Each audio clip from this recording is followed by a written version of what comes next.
Kemarin saya sempat tanya ke Bapak, kalau misalnya dikasih kesempatan, mau nggak jadi presiden? Dan Bapak jawabnya nggak mau. Kira-kira kenapa nggak mau, Pak? Karena di sini, di dunia ini, apapun nggak bisa bergerak tanpa uang. Dan saya nggak mau tanam uang halal saya untuk mendapatkan yang haram nanti. Oh, boleh dijelaskan maksud halal dan haram di sini apa, Pak? Ya kita kalau kampanye, kita keluar uang kerja keras kita kan. Habis itu Bang Wale modal bagaimana caranya? Dengan gaji yang kita dapat dari pemerintah gak akan menutupi modal. Masih lama Mau sekali. nggak mau kita harus korupsi.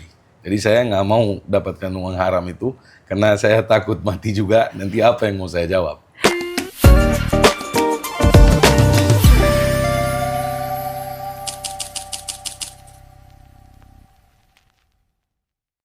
So guys, welcome back to our new episode dan di sini saya sudah bersama Pak Noman. Halo Pak. Halo. Kita bahas soal presiden nih Pak. Dan menurut saya ada statement kalau orang baik gak mau jadi presiden, terus siapa yang akan jadi pemimpin?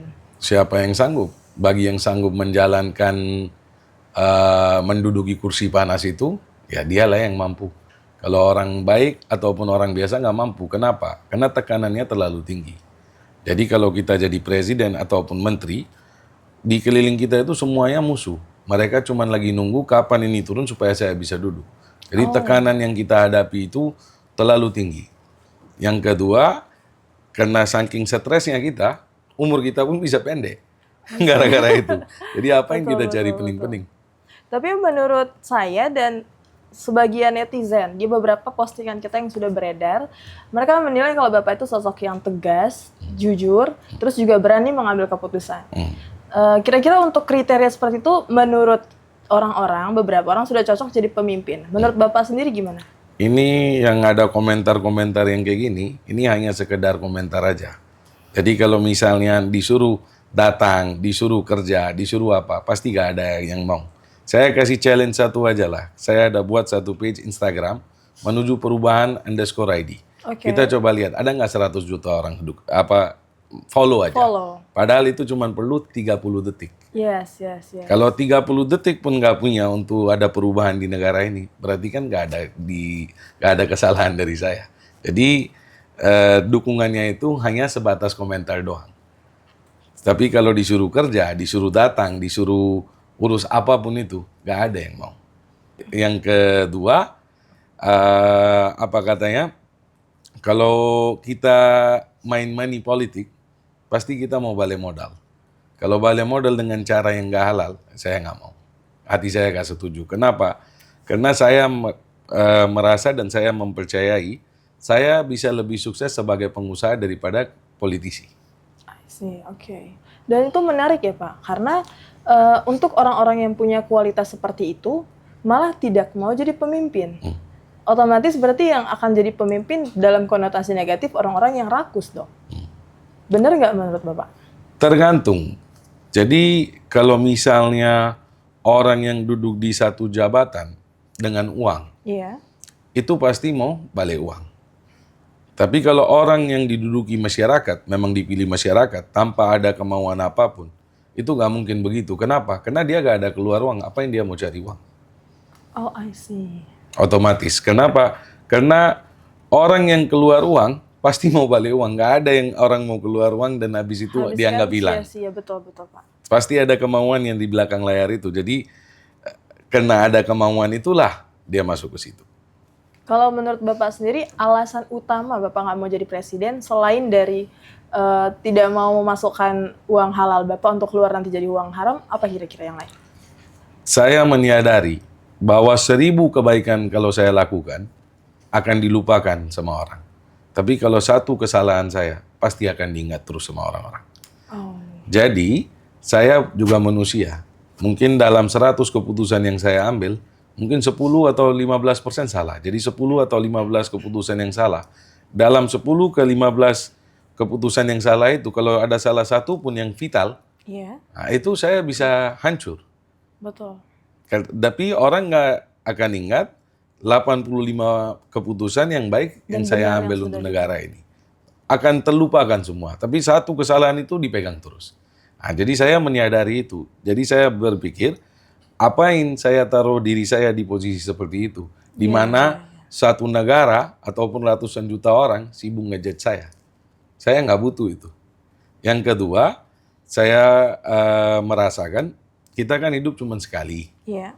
Anak-anak juga masih kecil. Jadi saya ingin lebih enjoy sama family. Yang kedua, hobi saya pun banyak. Jadi kalau saya korbankan semua itu untuk ini, ya, dan yang saya dapat cuma kritis, buat apa? I see.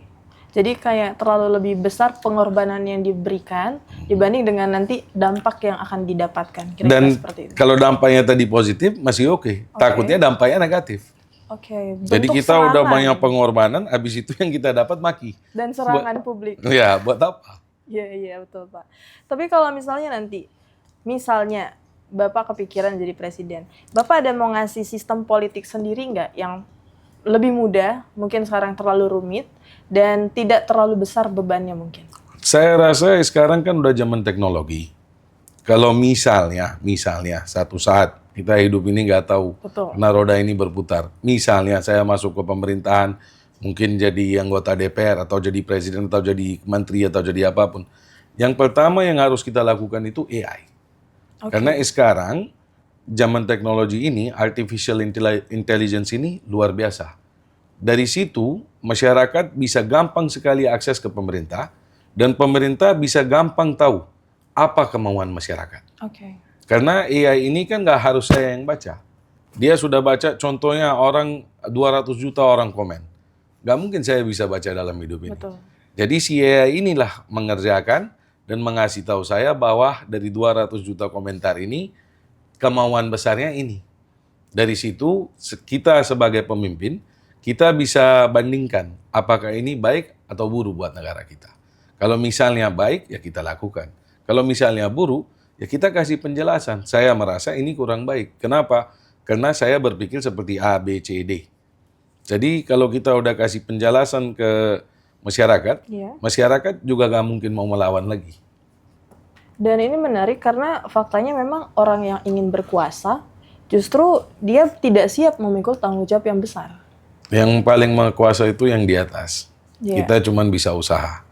Jadi kalau misalnya orang yang hanya ingin berkuasa dan nggak mau tahu masyarakatnya, itu nggak akan tahan lama.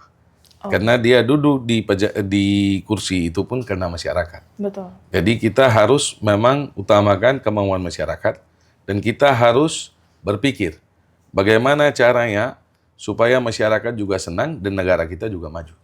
Tapi kalau misalnya kita lihat sendiri Pak, menurut Bapak apa alasan orang yang punya kemampuan, integritas, dan nilai yang baik dalam dirinya malah justru enggan masuk dunia politik? Karena itulah tadi, gak sanggup menjalaninya.